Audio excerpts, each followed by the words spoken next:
せた。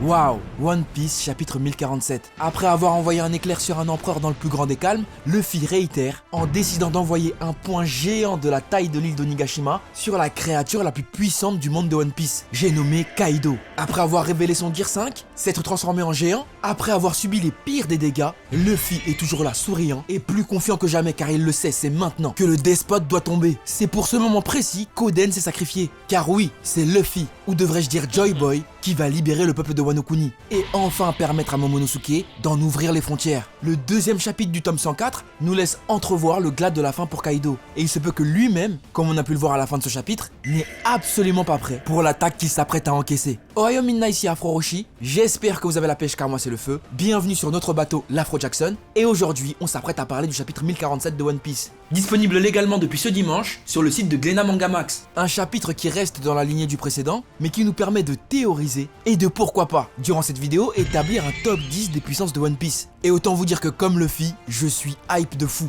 car jamais un combat dans One Piece ne nous a lâché autant d'informations. Et comme d'habitude, je dois l'admettre, encore une fois, Oda, tu es très fort. Mais bref, avant de rentrer dans le vif du sujet, de discuter, de théoriser, d'analyser ce chapitre 1047 de One Piece, je dois vous dire merci. Oui, merci pour vos retours sur la dernière théorie, qui est sortie lundi dernier comme d'habitude à 18 h, sur notre fabuleux navire, l'Afro Jackson. Vous avez été nombreux à voyager avec moi durant cette vidéo, et à l'avoir apprécié. Et c'est pour ça que nous sommes là, pour discuter, pour échanger, pour partager notre amour pour One Piece. Donc un grand merci à vous, et j'ai vraiment hâte de vous proposer plus de contenu sur cet univers infini qu'est One Piece. Mais trêve de bavardage, aujourd'hui, nous parlons du 1047e chapitre, débutant sur une magnifique page couleur, où l'on peut apercevoir les Mugiwara, ainsi que Momonosuke, à la plage en train de s'amuser. Fait marquant, Zoro est retourné et on ne le voit pas. Tout le monde a l'air assez heureux, dont notamment Jinbei qui dort. Bon, ne vous moquez pas de lui, et de son gros bidon, ce mec est un goat, nous le savons tous. Et c'est même très intéressant qu'il y ait Momo sur cette page cover, car le chapitre commence avec lui, qui a du mal à produire des nuages pour soutenir Onigashima au bord de l'explosion. Et ce, malgré les encouragements de Yamato.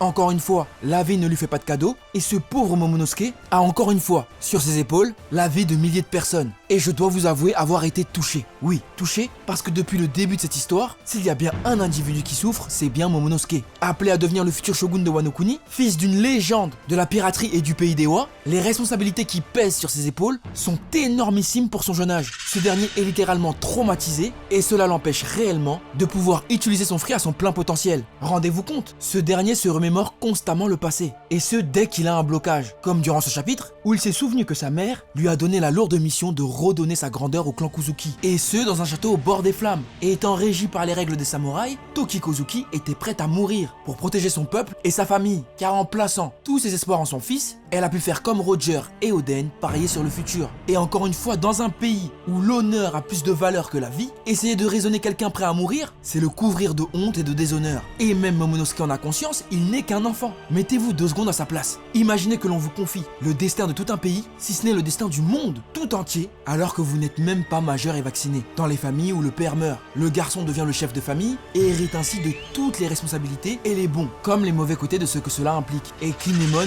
le lui dit, et il n'a plus le loisir d'être un simple enfant. Et ce soir-là, dans ce château en ruine, ce dernier a assumé pour la première fois ses responsabilités, en permettant à Kinemon et au Fourreau Rouge, mais aussi à sa mère, de pouvoir entrevoir une lueur d'espoir, en promettant qu'il ramènerait la paix au pays des Wa. Et cet acte qui semble anodin, de ce petit garçon qui pleure face à sa mère, est lourd de sens, car jusqu'à présent, depuis qu'il a été transformé en dragon adulte, nous n'avons pas vu Momonosuke dans sa forme humaine, car il est actuellement en train de subir un rite initiatique pour passer à l'âge adulte, et ce, psychologiquement, plus que physiquement. À la fin du combat contre Kaido, lorsque la victoire sera prononcée et que l'empereur sera défait, nous pourrons enfin voir un Momonosuke digne d'être le futur shogun de Wano Kuni, un Momonosuke adulte qui ne pleurera plus, car il l'a promis à sa mère. Donc ne désespérez pas, ayez foi en lui, il arrivera forcément à soutenir l'île d'Onigashima, et ce peu importe ce qu'il arrive, car Momo est un membre de l'Afro Jackson et il a liké cette vidéo, donc n'hésite pas, mets un like pour Momo.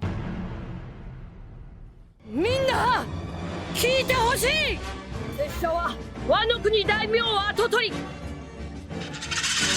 光月桃之助である。Mais alors que Momo se démène de son côté, Luffy et Kaido, eux, ont l'air de bien s'amuser, n'est-ce pas? Souvenez-vous la semaine dernière, on s'était laissé sur Luffy et son Gomu Gomu no Thunder. Cette attaque ayant des airs de finish move pouvait être considérée comme l'une des meilleures attaques de Luffy. Rendez-vous compte, en attribuant les capacités du caoutchouc à la foudre, ce dernier peut l'utiliser directement contre ses ennemis, ce qui, on va pas se mentir, pourrait faire suer Ener. Mais bref, malgré ça, l'empereur arrive à éviter cette attaque avec une facilité déconcertante et se permet même de narguer Luffy. Le tout en lui montrant que malgré tous les combats auxquels il a participé, malgré le fait qu'il porte l'île et malgré le fait qu'il semblait fatigué, il reste toujours incroyablement puissant et dangereux. Et moi déjà là, il y a des points qui m'ont interpellé durant cet échange. Premièrement déjà, Luffy qui envoie un éclair sur un empereur en rigolant, comme s'il lui jetait un pain au chocolat, moi ça me choque. Et je trouve ça extrêmement culotté de sa part. Mais bon, c'est Luffy, vous connaissez. Après il ira s'appuyer sur un éclair pour revenir sur Kaido, il ira même jusqu'à jouer à Tarzan avec un éclair. Enfin bref, moi, je sais plus quoi dire de Luffy, je suis littéralement choqué. Mais Kaido lui s'amuse et considère son pouvoir comme étant ridicule. Et ça c'est très important, car malgré le fait qu'il ait en face de lui un adversaire qui lui tient tête, il reste quand même surpris des capacités étranges de ce dernier. Mais lui répète que malgré ça, il n'existe aucun fruit du démon qui permet de régner sur le monde. Et c'est là qu'il nous lâche la bombe, Roger a atteint les sommets et il n'avait pas de fruit du démon paraît-il. Alors là, déjà, je pourrais arrêter la vidéo et me remater le flashback de Roger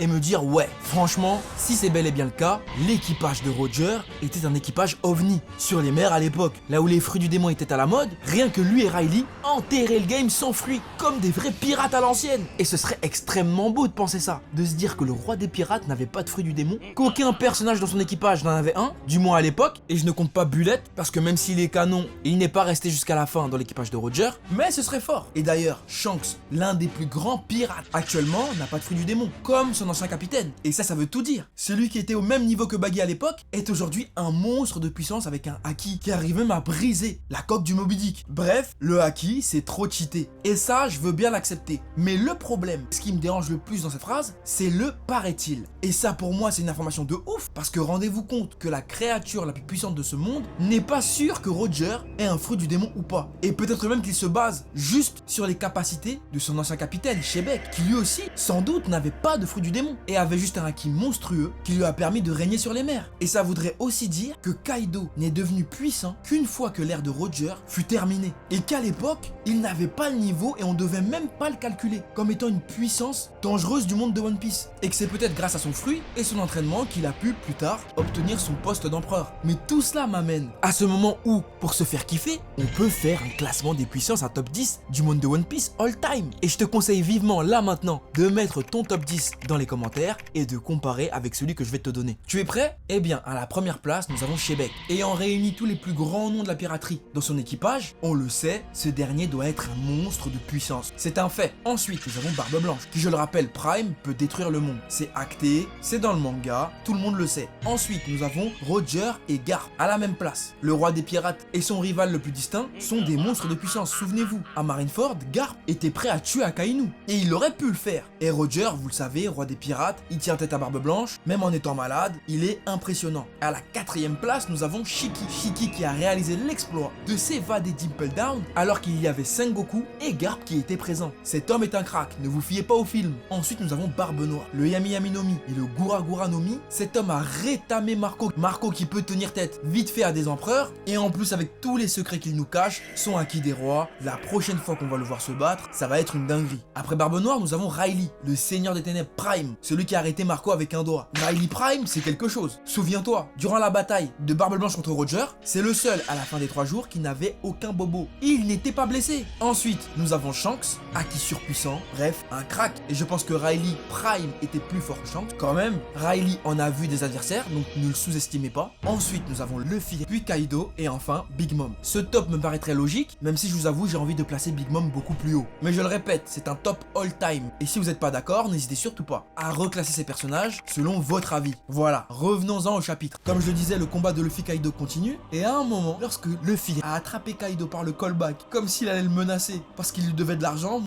Il est où mon argent? Moi, ça m'a fait rigoler. Cette capacité qu'il a à transformer tout ce qu'il touche en caoutchouc est terrifiante. Et cela pousse même Kaido à utiliser sa forme dragon. Mais Luffy tient et résiste. Et s'il y a bien un truc qui me choque, c'est le fait que ces derniers se cachent constamment dans les nuages. Vous avez pas remarqué? Il est rentré dans les nuages et s'est transformé en géant. Il est rentré dans les nuages, a attrapé un éclair et l'a envoyé sur Kaido. Et à la fin du chapitre, il ressort des nuages en lui préparant une attaque surpuissante représentée par son poing géant qui fait la taille d'Onigashima. Moi, tout ça m'interpelle, car oui, on pourrait dire que Luffy a attrapé plein d'éclairs dans sa main, les a liés à son Haki des rois pour lui permettre d'avoir une attaque surpuissante afin de terrasser Kaido. Mais encore une fois, sans vous mentir, je ne sais pas si c'est ça qui va terrasser Kaido. Je ne pense pas. Malgré tout, l'espoir est permis, car tout le monde au sein d'Onigashima est prêt à accepter la mort si cela permet de vaincre l'oppresseur. Cela dit, Orochi est encore en vie. Mais que quelqu'un vienne le tuer, s'il vous plaît. Je n'en peux plus. J'arrive à bout de ce personnage. Zoro, s'il te plaît, réveille-toi et tranche-lui la tête. Qu'on en finisse. Ce serait mieux pour tout le monde, je pense. Sinon, pour finir, ce chapitre était cool et j'ai hâte de voir la suite. N'hésite pas